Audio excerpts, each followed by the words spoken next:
y que Jesús, a quien yo os anuncio, decía él, es el Cristo. Versículo 4. Algunos de ellos creyeron y se juntaron con Pablo y Silas, y de los griegos, piadosos gran número, y muchas mujeres nobles. Entonces los judíos que no creían, teniendo celos, tomaron consigo a algunos ociosos, hombres malos, y juntando una turba alborotaron la ciudad, y asaltando la casa de Jasón, procuraban sacarlos al pueblo. Pero no hallándolos, trajeron a Jasón y algunos de sus hermanos ante las autoridades de la ciudad, gritando: estos que trastornan el mundo entero han venido acá, los cuales Jasón ha recibido, y todos estos están en contra de los decretos de César, diciendo que hay otro rey, que es Jesús. Alborotaron al pueblo y a las autoridades de la ciudad, y oyendo estas cosas, pero obtenida fianza de Jasón y los demás, los soltaron. Inmediatamente los hermanos enviaron de noche a Pablo y Silas hasta Berea, y habiendo llegado, entraron en la sinagoga de los judíos. Y estos eran más nobles que los que estaban en Tesalónica, pues recibieron la palabra con toda solicitud, escudriñando cada día las Escrituras para ver si estas cosas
eran así.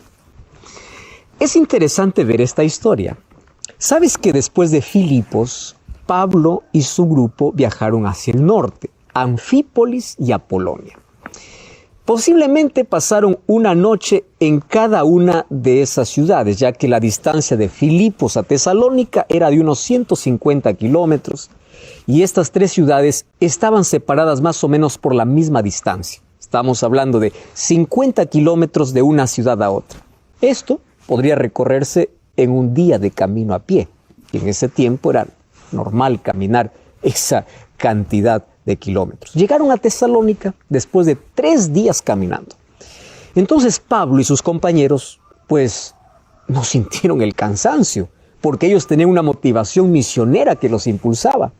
Ese fuego que había en su corazón y ese brillo en sus ojos por ver más personas aceptando a Jesús como Salvador, no les importaba el cansancio que ellos tenían después de haber caminado 3 días.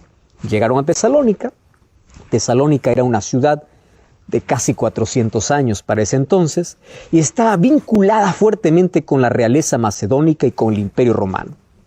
Tesalónica fue fundada en el año 316 a.C. por Casandro, quien era uno de los generales de Alejandro Magno, y lo llamó con ese nombre en honor a su esposa. Su esposa se llamaba Tesalónice, que era medio hermano de Alejandro. Bueno, el asunto es que en el año 146 a.C. se convirtió en una provincia romana, una ciudad de una población cosmopolita, donde más o menos había unos 100,000 habitantes. Ahora, esta ciudad era muy diferente de Filipos, que era expresión del espíritu romano.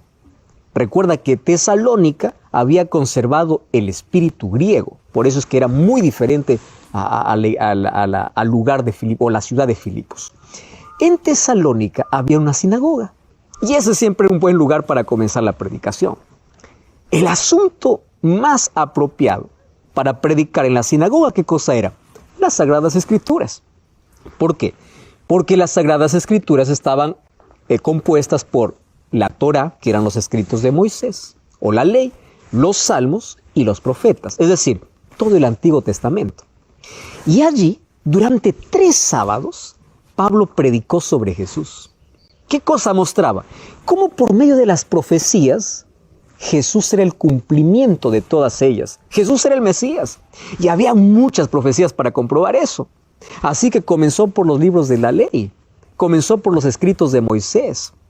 Si nosotros hacemos un breve repaso, vamos a encontrar que Adán había recibido directamente de Dios la promesa de la redención del mundo por medio de un Mesías, de un descendiente de la familia humana. Esta promesa fue muy clara cuando Dios pronunció la sentencia sobre la serpiente que había engañado a Eva. ¿Recuerdas Génesis capítulo 3, versículo 15? Allí dice así: y pondré enemistad entre ti y la mujer, entre tu simiente y la simiente de ella. Ahora dice, su simiente te aplastará en la cabeza y tú le herirás en el talón o en el calcañar. Ahora, fíjate, con la resurrección de Jesús, Pablo podía probar algo fundamental, que Jesús era el descendiente de la mujer, que con la injusta muerte de Jesús en la cruz, solamente había sido herido en el talón, mientras que el diablo recibía un golpe mortal con la destrucción de la misma muerte. Su imperio tenebroso ya no pudo retenerlo en esas entrañas vacías, porque Jesús venció la muerte. Ahora, cuando vamos a Abraham, recuerda que cuando él estuvo a punto de ofrecer a Isaac su hijo, Dios le prometió la venida del Mesías para sus descendientes. Cuando vamos a Génesis capítulo 22, versículo 18, allí Dios le promete, porque me has obedecido, le dijo, todas las naciones del mundo serán benditas en ti por medio de un descendiente tuyo. Y eso lo confirma, ¿quién? Gálatas capítulo 3, versículo 16, diciendo que el descendiente, ¿quién era? Era Jesús. Cuando avanzamos ahí en el libro de Salmos, los salmos eran muy claros. Dios, mediante el salmista, había predicho muchísimas cosas. Por ejemplo, el maltrato que los seres humanos darían a Jesús. Salmos capítulo 22, versículo 17 y versículo 18. Allí dice, yo puedo contar los huesos en mi muerte. La gente con satisfacción perversa se detiene a mirarme y se reparten entre ellos mis vestidos y sobre mis ropas echaron suertes. Lo mismo que ocurrió mucho tiempo después con Jesús. Cuando vamos a Salmo 66, 8, allí vamos a ver los insultos que dieron a Jesús ya predichos. Ahora, allí dice, por ejemplo, que nadie hubo quien consuele a Jesús. Es más, estaba predicho que le iban a dar un poco de hiel cuando él pedía un poco de agua. Todo estaba predicho ya desde el Antiguo Testamento. Ahora, al ver todas estas evidencias, ¿cómo se habrá comprimido el corazón de los oyentes? Porque cuando Pablo leía las Escrituras y las comparaba con la experiencia de Jesús sobre el maltrato que recibió de todos, cuando él a todos hizo bien y dio la salvación y la vida eterna y todo lo que recibió fue el maltrato, mas esto ya estaba predicho en las profecías, esto ya estaba en los profetas, mensajes penetrantes, mensajes precisos, ya estaban mencionadas que se iban a cumplir en la vida de Jesús. Cuando vamos al libro de Isaías, capítulo 11, versículo 2 al versículo 4, allí donde dice el Espíritu de Dios está sobre él, y ese espíritu de sabiduría, de entendimiento, de consejo, de poder, de conocimiento y de temor del Señor. Además dice, él se deleitará en el temor del Señor, y él no juzgará según las apariencias, ni decidirá solo por lo que oiga decir, sino que él juzgará con justicia a los desvalidos, con fallo justo a todos los pobres de la tierra. Pero Isaías también predijo su sufrimiento.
sufrimiento.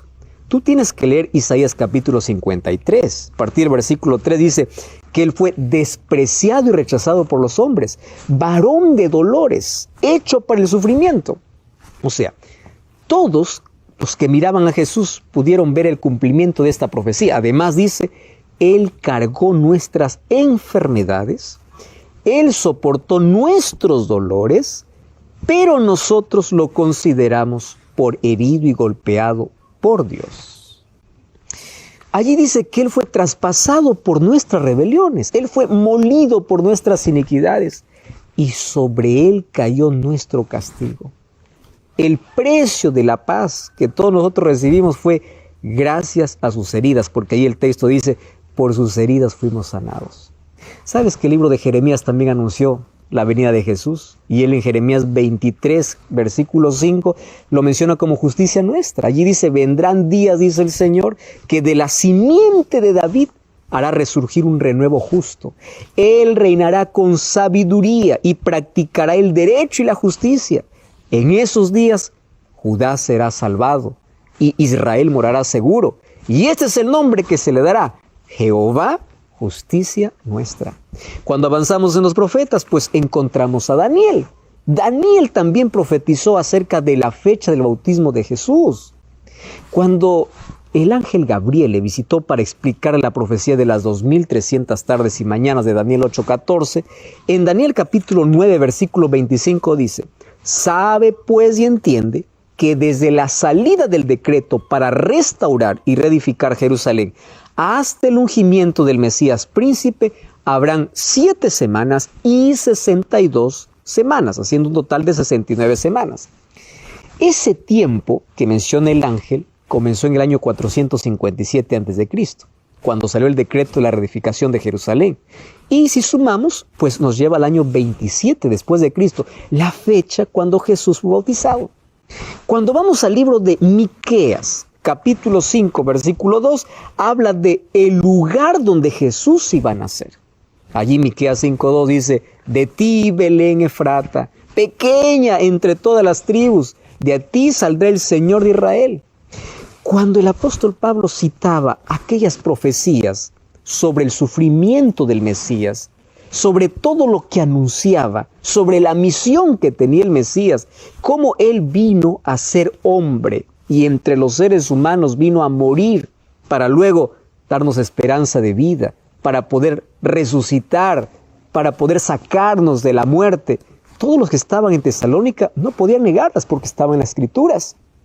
Entonces es algo innegable. Ahora, Pablo, con todo el poder de las Escrituras, él agregaba lo siguiente: Jesús, a quien yo os anuncio, es el Mesías, porque todas las evidencias estaban. Y claro que todos debieron haber creído, pero la congregación dice que se dividió en 2 grupos. Unos creían, otros no. ¿Cómo es posible que después de ver tanta evidencia no pueden creer? Claro. Y el grupo de creyentes fue numeroso, porque incluyó a algunos judíos y un gran número de griegos, y dice, y muchas mujeres nobles. O sea, ellos se convirtieron en seguidores de Jesús porque aceptaron aquello que Pablo les estaba predicando. Pero ocurre un problema. El grupo de los que no creyeron se pusieron celosos. Y ese celo mezclado con envidia, que luego generó acciones violentas y enemigas, esa actitud enemiga que luego se transformó en persecución. Primero fue oculta, pero luego fue abierta. ¿Qué cosa hizo este grupo que rechazó el mensaje? Mira lo que hicieron. Buscaron un grupo de hombres ociosos. Así dice el texto. Bueno, como siempre los ociosos, opositores naturales al trabajo productivo, ellos están siempre listos para complicar la vida de todo el mundo, ¿verdad? Así que tuvo que haber existido dinero de por medio, porque ningún ocioso hace algo por idealismo, porque cree en algo, mucho menos a favor de ideas que ellos mismos no creen. Estos ociosos juntaron una turba de personas con argumentos políticos y alborotaron a la ciudad. Y una vez que la multitud había perdido el control racional de sus acciones, pues allí fue muy fácil llevarlos a otra acción. En ese instante, los que tomaron allí el control de las acciones ya no fueron los ociosos. Allí, ¿quiénes fueron? Los incrédulos, porque ellos estaban detrás de todo. Y bajo los efectos de esa mente enemiga, dirigieron a la multitud hacia la casa de Jasón, acusándolos de manera injusta. ¿Qué cosa querían? Tomar a Pablo, tomar a Silas, para poder sacarlos, incluso apedrearlos, sin haber llevado un juicio previo. Pero Pablo y Silas ya no estaban allí. Entonces, ¿qué pasó? Su ira se volvió contra Jasón. Posiblemente fue un judío convertido con un nombre griego. Y junto con Jasón, tomaron un grupo de los que habían creído. ¿Y a dónde los llevaron? A las autoridades de la ciudad. Fíjate una cosa. Los enemigos de Pablo estaban tan airados. Y aún ante las autoridades hablaron a gritos. Una cosa terrible. Estos que trastornan el mundo entero han venido acá y Jasón los ha recibido. ¿Sabes? Ellos acusaron así, estos contradicen los decretos de César, diciendo que hay otro rey que es Jesús. O sea, transformaron una cuestión exclusivamente religiosa en una cuestión política. ¿Qué cosa hicieron? Mezclaron la religión con la política y crearon una confusión. Y al oír la acusación, las autoridades se unieron al pueblo. Y con la misma furia de aquellos judíos alborotados, se fueron contra estos creyentes. Sin embargo, como los acusados no eran Jasón y el grupo de creyentes que los llevaron a él, pues bueno, solo les impusieron una fianza y luego los soltaron. Esto es lo que sucedió allí en Tesalónica.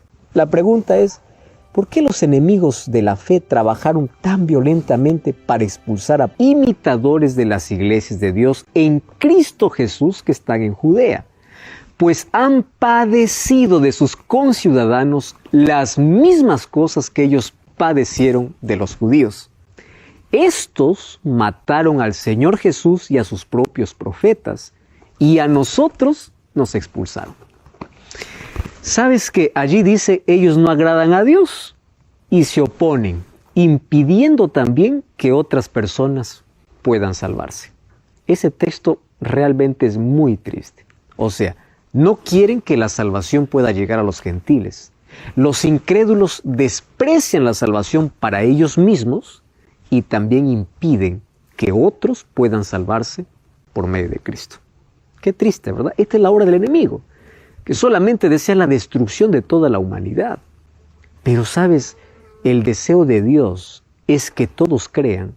El deseo de Dios es que todos puedan ser salvos. Pero Satanás usa incluso instrumentos humanos para desanimarte.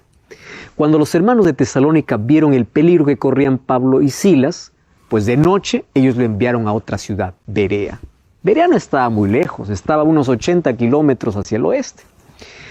¿Y qué sucede? Cuando llegaron a Berea, ellos fueron bien recibidos en la sinagoga. Y ahí el versículo 10 dice que eran más nobles, más nobles que los de Tesalónica. ¿Pero por qué? Bueno, porque ellos tenían una mente más amigable. Dice que ellos escucharon la predicación con mayor placer, con mayor atención. Ellos estudiaban las Escrituras cada día para comprobar si lo que Pablo estaba predicando era verdad o no era verdad. Esto realmente es nobleza espiritual. La nobleza de los bereanos es digno de imitar.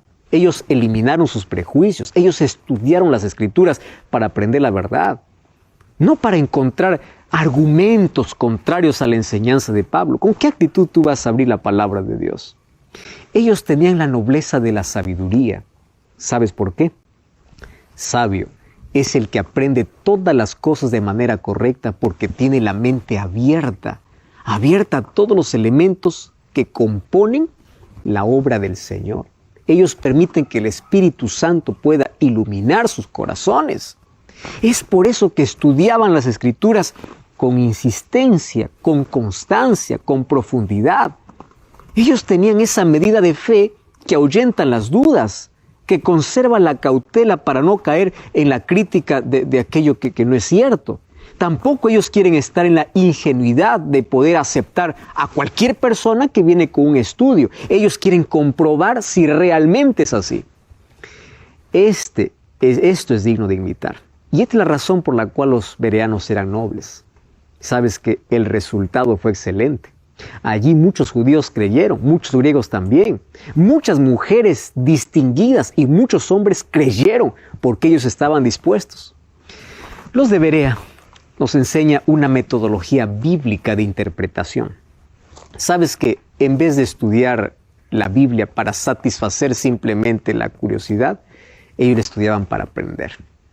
Y es allí donde el Espíritu Santo ilumina la mente. Sabes que Dios siempre muestra la verdad al corazón que está dispuesto a conocer más, pero sobre todo a aquel corazón que está dispuesto a aceptar esa verdad. Dios te va a dar más luz en la medida que tú busques más de Dios. ¿Cómo estudiar la Biblia con esa misma sinceridad de los bereanos? 5 puntos importantes.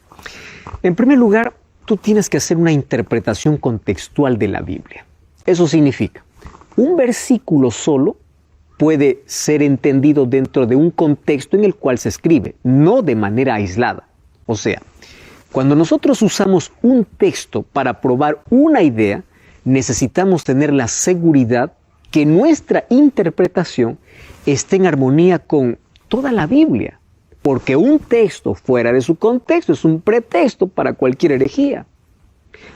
Hace algún tiempo, un médico decía que ayudar a las mujeres que están dando a luz con algún medicamento es antibíblico, porque la Biblia dice, con dolor darás a luz a tus hijos.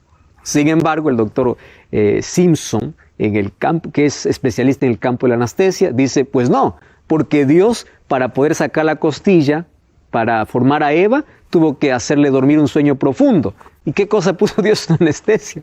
Si te das cuenta que uno puede construir una herejía, incluso tomando como base un versículo. Hay algunos que leen Apocalipsis y dicen, y los perros estarán afuera, y están culpando que nadie puede crear un perro en casa, porque la Biblia condena, y esto está totalmente fuera de contexto. Entonces tú no puedes ser un lector superficial.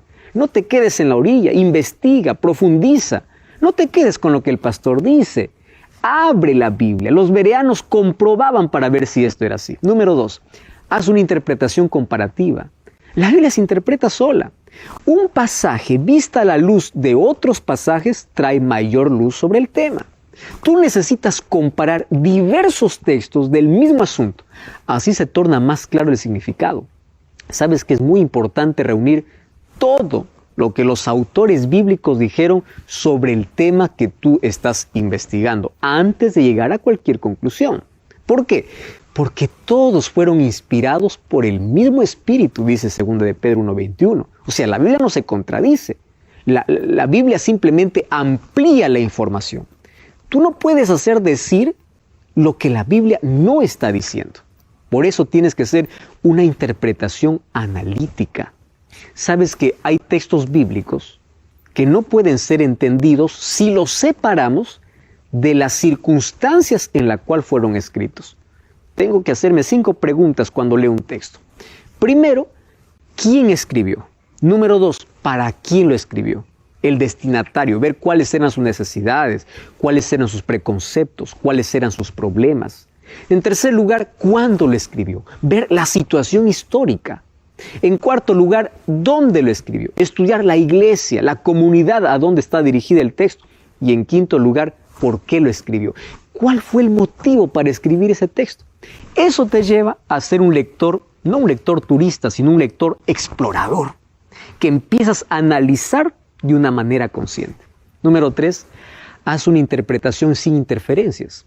Tú sabes que las parábolas tienen una lección principal. Por ejemplo, la parábola del rico y Lázaro no puede ser usada para demostrar que cuando uno muere va al cielo, porque hay varios asuntos que ver. ¿Cuál es el seno de Abraham? La distancia entre el infierno y el cielo es muy corta. ¿Uno va a ser quemado para siempre o el pecado va a ser eliminado? Entonces, si tú quieres usar eso para poder justificar un pensamiento o una doctrina, pues entonces tienes que tomar todas las parábolas y ahí vas a entrar en problemas serios. El uso de las metáforas que Pablo, por ejemplo, enseñaba sobre los militares no es una prueba bíblica del militarismo. Debemos descubrir cuál es el verdadero sentido, cuál es la verdadera intención al transmitir aquello que fue dirigido. Es decir, lo que quiero decirte es que te sumerjas en la profundidad, que no te quedes en la superficialidad para hacer o para tener la actitud bereana. Número 4, cada vez que leas la Biblia, hazlo con oración. La Biblia no es un manual para responder preguntas, sino para llevarnos a reflexionar sobre las preguntas que Dios tiene para nosotros. Así, cuando encontramos respuestas, pues allí satisfacemos muchas de nuestras dudas, porque nuestras respuestas están justamente en las preguntas de Dios. La primera pregunta de Dios es, ¿dónde estás? Sabes que la oración capacita para que tú puedas escuchar al Espíritu Santo. El mismo Espíritu que inspiró al profeta puede iluminar tu mente. Ahí en el silencio puedes escuchar la voz de Dios hablándote a través de su palabra. Y otra cosa es que los bereanos estudiaban todos los días la Biblia. Hay algunos que ven a la Biblia como una torta de cumpleaños, una vez al año nada más, mientras que otros lo ven como el alimento de cada día. ¿Qué cosa es para ti la palabra de Dios? ¿Cuál es la actitud que tú has tomado? Otra cosa, nuestro crecimiento depende de nuestro alimento. Por eso Jesús nos enseñó, danos el pan de cada día. Y el pan espiritual es la palabra de Dios. Tienes que tener un plan de estudio. Puedes leer un libro, un capítulo, lleva una hoja para anotar, para subrayar las promesas. Escucha la voz de Dios cada vez que abre la palabra de Dios. Los bereanos eran más nobles que los de Tesalónica. ¿Por qué razón? Porque ellos tenían la disposición, no tenían preconceptos. Ellos estudiaban independientemente de lo que escuchaban. Ellos iban a la fuente para ver si esto es verdad. Tú no puedes seguir lo que el pastor dice, el líder dice, anda a ver si la Biblia lo comprueba. ¿Sabes una cosa? En la Biblia yo encuentro que todos los seres humanos somos responsables de la luz que recibimos. Y hoy yo quiero hacerte una invitación muy especial, porque probablemente hasta aquí tú has sido un lector superficial de la Biblia, no un lector profundo de la Biblia. Te quedaste en la orilla. Y a mí me impresiona porque la actitud bereana es una actitud que todos nosotros hoy debemos tener. Esa es una actitud de tener una disposición abierta, una disposición entera para poder entender la voluntad de Dios.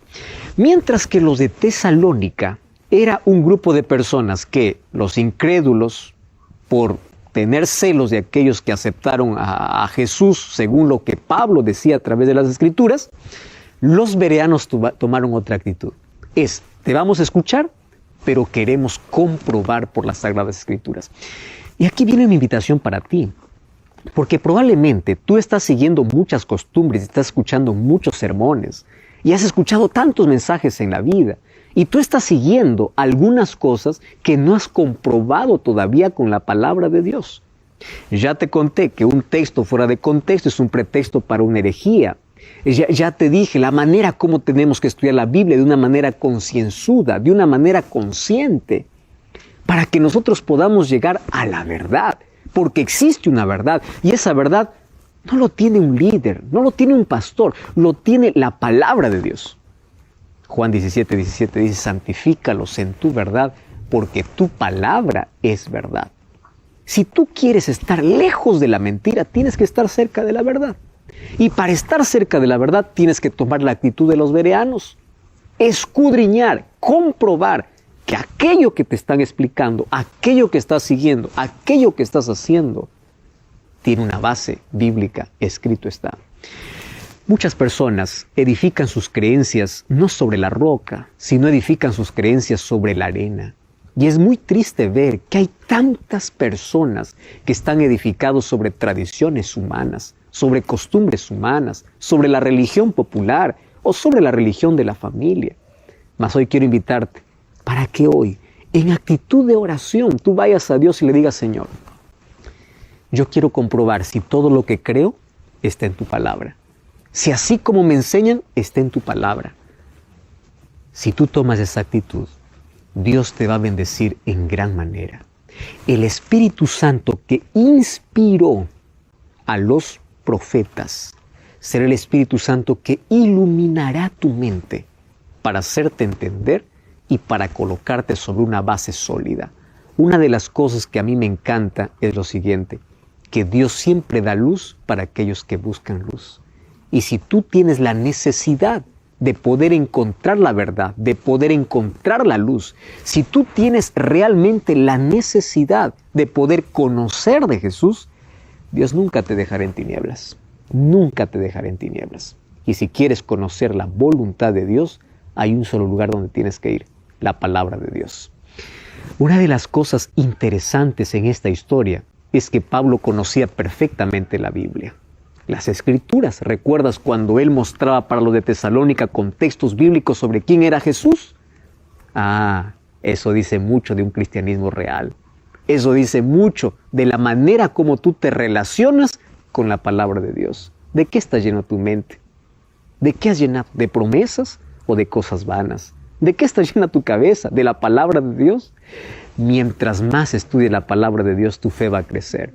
Porque la fe viene por el oír y el oír la palabra de Dios. Ahora, aquí en el capítulo 17 de Hechos encontramos lecciones importantísimas para nuestra vida. Y esas lecciones tienen que ser aplicadas hoy, en este momento. Por eso, hoy Dios quiere hablar a tu corazón a través de esta historia que hoy te comenté.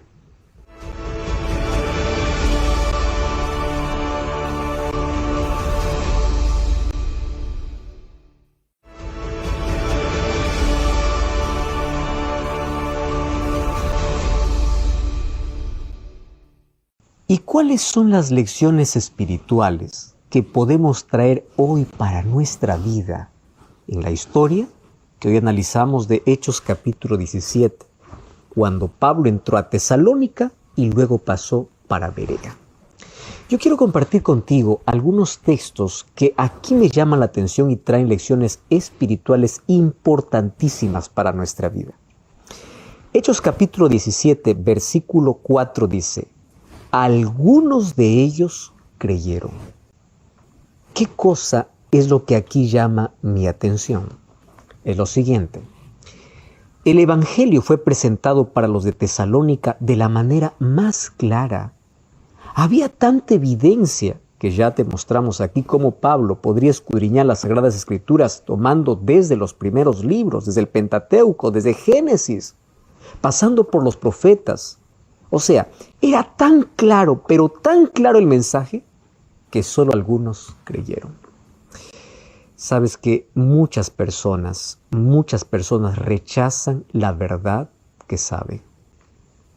Puede ser que esté hablando para alguien que está colocando por encima de la palabra de Dios su creencia, su tradición. Tú sabes que hay cosas que no tienen base bíblica y no crees, desprecias la verdad. Me llama la atención de que solamente algunos creyeron. Ahora, ¿es posible ver tanta evidencia y aún así rechazar? Es posible, porque la incredulidad es colocada por encima de la fe. Hay personas que colocan sus propios intereses por encima de la palabra de Dios. Hay personas que colocan la palabra del pastor por encima de la palabra de Dios. Hay personas que colocan la placa de su religión por encima de la palabra de Dios. Solamente algunos creyeron. La palabra de Dios es tan clara, es tan evidente. La palabra de Dios no hay manera de poder confundirla. Pero hay algunos que aún conociendo la verdad, deciden rechazarlo. Hoy te invito una vez más a analizar tus creencias. Número 2, versículo 6. Aquellos que rechazaron aquel mensaje, ellos fueron con una acusación ante los magistrados. Y aquí me llama la atención la manera como ellos presentan a Pablo y Silas.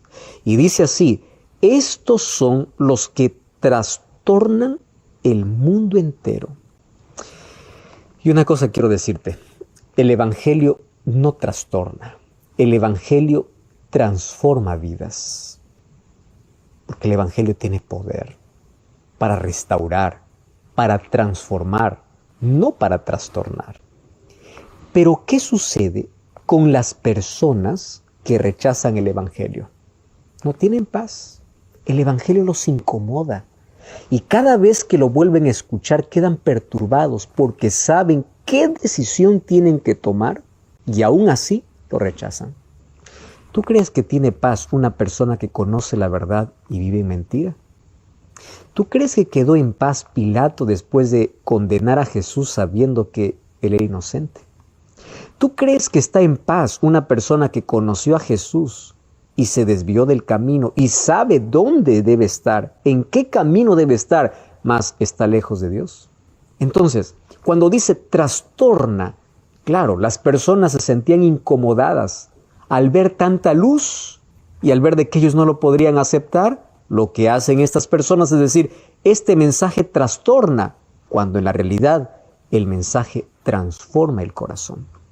Aquellos que no permiten que el Evangelio los transforme, finalmente ellos van a pensar que el Evangelio trastorna, cuando en la realidad lo que hace el Evangelio es transformar la vida.